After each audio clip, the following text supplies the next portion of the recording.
Have you ever left your doctor's office feeling like something wasn't quite right? Like maybe you weren't getting the whole truth? Well, you may not be imagining it. So today, we're pulling back the curtain on the 3 biggest lies that doctors in the American healthcare system tell their patients. But let's be clear, this isn't about doctor bashing, though there are plenty out there who deserve it. No, today it's about empowering you to take control of your personal health journey, free of the misguidance that so often prevails within the profit-driven healthcare industry. The first major lie is that your health insurance decisions are based on what's medically best for you. Here's the actual uncomfortable truth. When your doctor says your insurance will cover this treatment, they often have no idea if that's actually true. You see, insurance companies regularly deny FDA-approved treatments and effective therapies, not because they don't work, but because they're expensive.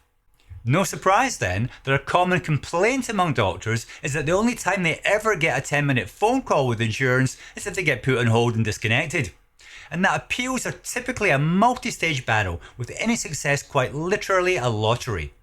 In reality, what this means for you is that you should never assume a treatment will be covered just because it's medically appropriate.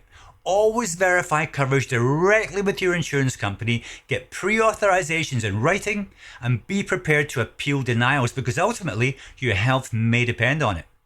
The second dangerous lie is that antibiotics can be prescribed to treat your cold or other viral infections. Now let's be crystal clear. Antibiotics do nothing against viruses, period. Yet countless doctors still prescribe them for conditions they know are viral, often because patients demand them or simply because they want to appear to be doing something. Ask any urgent care provider what their most common patient is and they'll all tell you the same thing. It's upper respiratory infection, which 99.99% of the time is viral and will usually resolve on its own.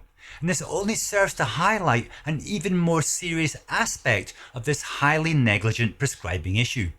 And that's the fact that each unnecessary prescription contributes to antibiotic resistance, which is one of the greatest public health threats that we face today. It really is of paramount importance that people stop asking for antibiotics for colds, sore throats, and mild coughs. And of course that doctors stop prescribing them. Instead, ask about symptom management and when you should return if things don't improve. Now very quickly, before we move on to lie number 3, a shameless plug for my preferred longevity supplement brand, donotage. These are the perfect supplements to keep you out of the doctor's office.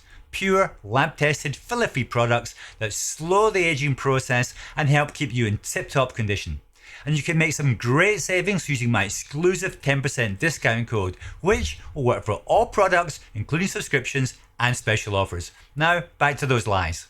The final and perhaps most dangerous lie is the unspoken belief that your doctor is the ultimate authority on all health matters. Of course, this myth suggests physicians possess complete knowledge and never make diagnostic errors. Oh, but how far from the truth this myth actually is. So let's not beat about the bush here. We all know that family doctors are trained to treat medical conditions using prescribed pharmaceutical interventions. That's essentially their job spec. And when a particular ailment lies outside of their very limited jack of all trades, master of none knowledge base, you'll hopefully get referred to a specialist practitioner. However, if you're expecting the average family doctor to provide you with qualified health advice regarding an optimal diet, exercise or lifestyle, then forget it. Because amazingly, these vital subjects are all but excluded from the medical curriculum. So if you're looking for treatment options that may avoid a pharmaceutical intervention, then you're unlikely to get it from this lot.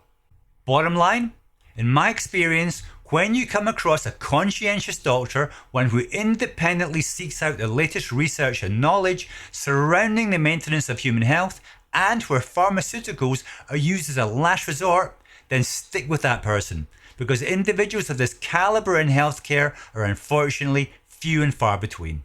So that's my brief take on the state of family healthcare in 2025.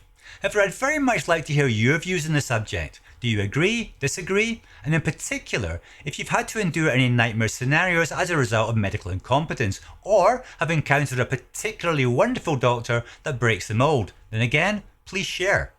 Many thanks for watching, and as always, take care, be healthy, and I'll see you again soon.